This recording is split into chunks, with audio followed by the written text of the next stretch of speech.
There we go. All right. And hi. This is just going to be a short intro of my scale model 1/24th garage that I am building and working on.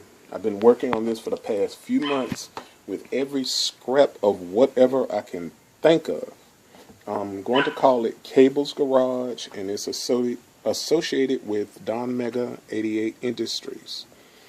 We're pretty far stretched out. Everything that you see here, this is going to be a junkyard. This is just a mock-up of what I'm doing, and I'm going to be working on that project next after I get through with the body shop and the garage. The junkyard will be the last thing that I'm doing, but everything you see here is basically work in progress. Right now there's a car show and stuff going on, so to speak. But this is the garage. I'm going to give you a real quick brief workout on this. This is the garage that's in here. Everything that you see in here has been handmade and is still under construction, so to speak. Pieces that I have a hard time getting a hold of, I made them myself. This is a rolling air tank, air chunk and stuff. I mean, when you're building these things, you don't have to go all out unless you want a real spectacular one to show off. I just wanted something to display my cars, and I believe I worked pretty hard on it. I know it's not as great as those I've been seeing out there, but it's mine, and I've worked hard on it. The modeling community gave me a lot of ideas, but David Duncan, I gotta give him his props. His garage scale model that he had done, and probably still adding on to it, making it bigger and better, he's given me a lot of ideas. This was something I was just trying out for up here for railings. I still might use it because I have a lot of these. If you have any farm models that's in your possessions, the little fences and stuff, they can work very well. His chain idea that I have gotten from him, his chain idea worked pretty good. This is just a scale mock-up of what I'm going to do. You can get the chain at Walmart or any hobby store. It was in a big thing, big roll of it, and this came from a train cargo hold, like the boxes and everything, and it mounts here. I'm gonna have to shorten the chain. That's why I removed it. It's gonna sit here. Once it's glued down and everything, it's gonna sit here, so therefore I gotta cut the chain and everything. Just gonna put that there. The jack here, that's right here, this can be taken out and put back on a display. In here, the ladder, I made the ladder the way that I did and everything, and pretty much I'm getting it together like I am. It's taking a little bit of time, but I'm working on it. Everything you see in here is handmade. It's made to look like an old workshop somebody has put together. And everything. This is corrugated paper that I got from an egg carton, and I put it on there, and as you can see, it looks like old rusty tin. A tip: if you can't get a hold of the paint that you need, you can get acrylic fingernail polish from a Dollar General, or either you can go to a Dollar Tree if those stores are in your area, and you paint it red first. Just scatter it out. Don't have to be perfect. Scatter it out. Get you some silver fingernail polish and put on there, and you can make it look like it's an old rusty roof. The entire building was wood. It was all wood and foam board. So I said it wouldn't make sense just have it half tin and then wood. It wouldn't make sense to me.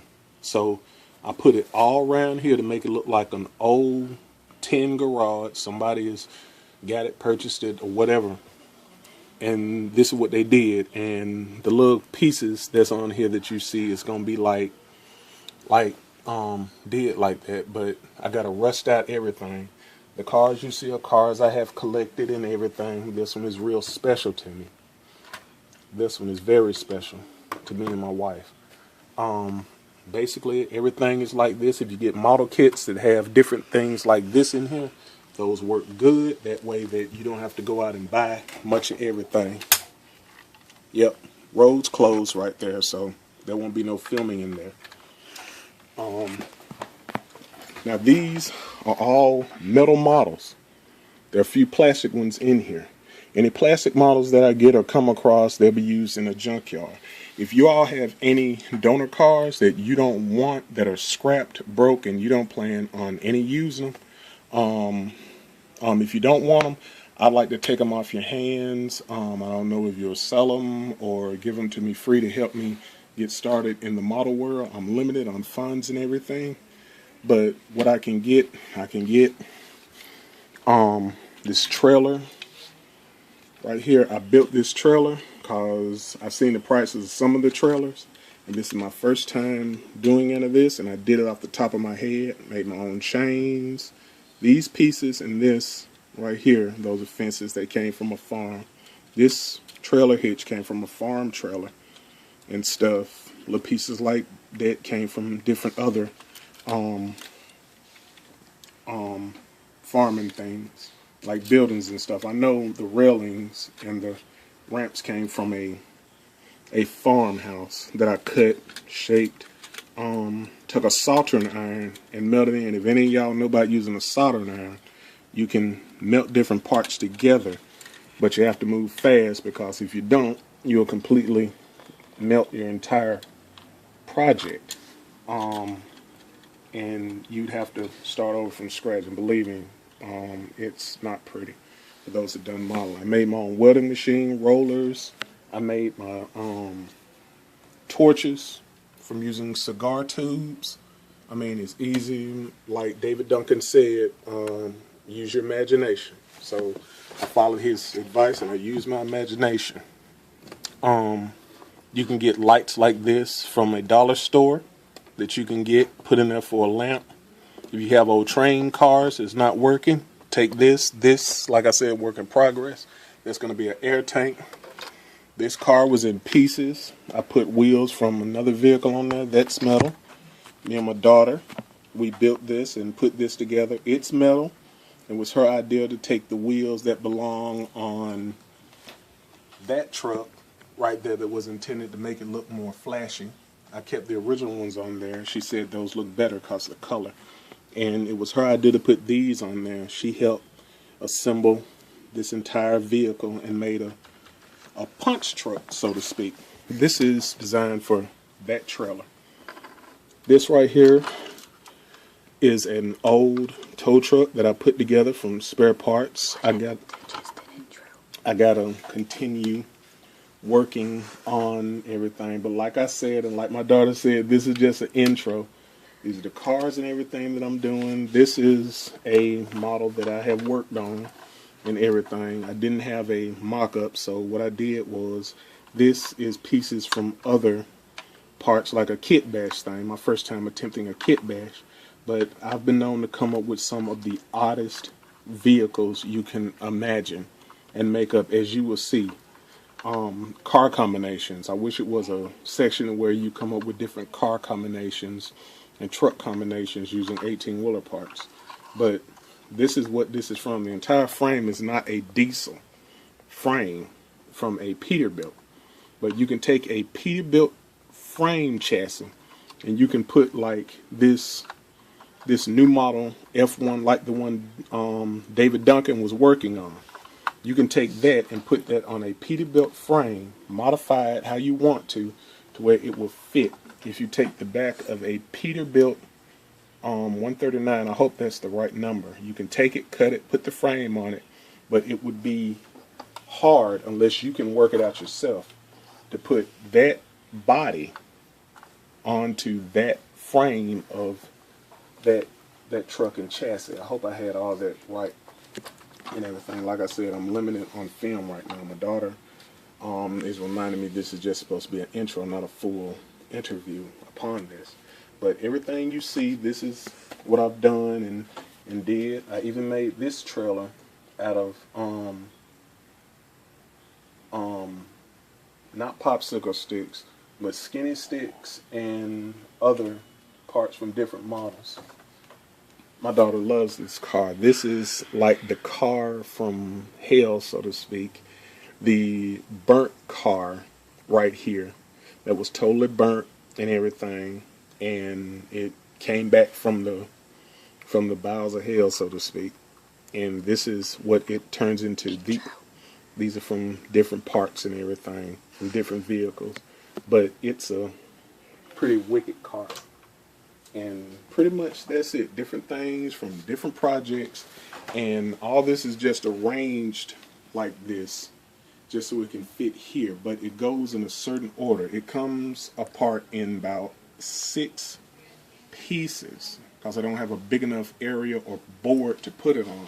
But once I've completed it and put it all together, I'm going to do a second film, and I'm going to walk you through the entire thing. I got to do some more work on the 10 today. I plan on rusting out the garage over there and everything. The tie shop, my daughter has to do writing on the sign. But pretty much, this is what it is, and this is what's going on, and this is Cable's Garage, associated with Don Mega Industries for life, and this is what I'm doing. So every once in a while I'm going to get on YouTube and show you what I've did and what I've worked on models. I love metal models because I'm good working with metal and I'm good with plastic. I've been working on model cars for a while. It's a hobby. I got bored and this is what I did, and I was on YouTube trying to find something to do and came across David Duncan and others. But